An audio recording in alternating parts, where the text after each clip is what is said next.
अस्सलाम वालेकुम दोस्तों, मेरा नाम है नुमान सईद। खुश आमदीद कहूँगा आप लोगों को अपने चैनल में। दोस्तों, हमेशा की तरह बताता चलूँ कि मेरे चैनल का मकसद एक आम इंसान की रहनुमाई करना है, तो इसी हवाले से वीडियोस वगैरह आप लोगों के लिए लेकर आता रहता हूँ दोस्तों।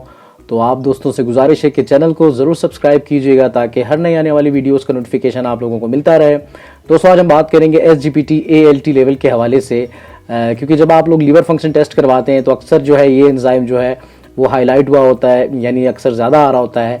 तो इसके वाले से हम बात करेंगे कि ये क्या चीज़ है और कुदरती तरीके से किस तरह से जो है इससे जो है वो कम किया जा सकता है, कौन सी डाइट और कौन सी एक्सरसाइज वगैरह जो है इसके लिए बेस्ट है।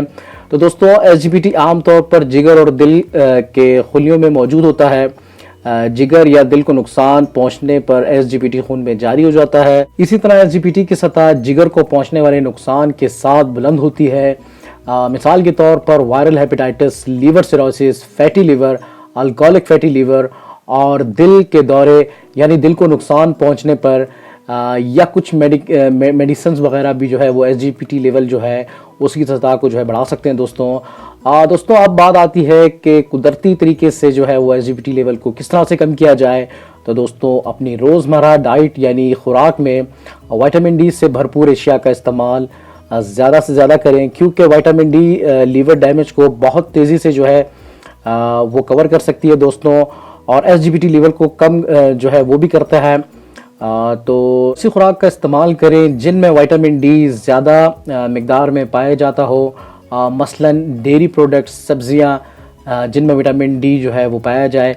इसी तरह फ़िश और बहुत सी ऐसी डाइट जिनमें विटामिन D जो है वो ज़्यादा पाई जाती है दोस्तों। और इसी तरह ताज़ा फल, सब्जियां, ऑर्गेनिक फूड्स का इस्तेमाल भी SGPT और SGOT की लीकेज को जो है वो रोकता है दोस्तों। इसके अलावा अनार, पपीता, कीवी और सब्जियां जिनमें जो है वो ख़ास तौर पे गाजर, पालक जो है वगैरह, इनमें एंटीऑक्सीडेंट मौजूद होते हैं जो कि SGPT लेवल को कम करने में बहुत मुफीद साबित होते हैं। दोस्तों, अब बात करेंगे कि बढ़ते हुए SGPT ALT लेवल को नॉर्मल करने के लिए जो है वो किन चीज़ों का इस्तेमाल भी जो है वो बिल्कुल नहीं करना चाहिए।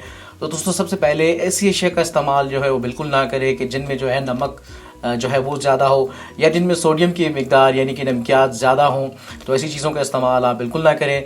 इसी तरह जंक फूड यानी फैट्स, मसलन ज़्यादा चर्बी वाला गोश्त, चिकन, चीज़, बर्गर, कोल्ड ड्रिंक और स्टीरॉयड, आर्टिफिशियल कलर और फ्लेवरिंग वगैरह दोस्तों, और बहुत सी ऐसी अशिया जो कि गर्म होती हैं दोस्तों, उनका इस्तेमाल जो है वो आप ना करें।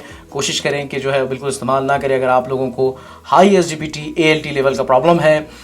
इसके अलावा जिनके साथ हाई SGPT ALT लेवल का प्रॉब्लम है वो अपना लाइफस्टाइल में जो है वो कुछ चेंजेस लाएं, मसलन अल्कोहल और जो है कार्बोनेटेड कोल्ड ड्रिंक वगैरह जो है इनसे अवॉइड करें, जो कि बहुत नुकसानदेह जो है लीवर के लिए हो सकती हैं दोस्तों। इसके अलावा फिजिकल एक्टिविटीज़ जो है वो ज़रूर करें, मसलन जॉगिंग, स्विमिंग, वॉक। ये आपके लीवर को हेल्दी रखता है और SGPT ALT लेवल को जो है वो भी नॉर्मल रखता है दोस्तों। और साथ ही साथ जिन अफराद को SGPT ALT लेवल यानी कोई लीवर प्रॉब्लम है तो वो अपना चेकअप जो है वो ज़रूर करवाते रहें, और टेस्ट अल्ट्रासाउंड वगैरह जो है वो भी वीकली या मंथली बेसिस पर जो है वो ज़रूर करवाएं। तो दोस्तों, ये है SGPT ALT के हवाले से एक अहम मालूमात। तो आप दोस्तों से गुजारिश है कि वीडियो को जो है लाइक शेयर ज़रूर कीजिएगा और चैनल को जो है सब्सक्राइब करना मत भूलिएगा। Thank you so much for watching. अस्सलाम वालेकुम।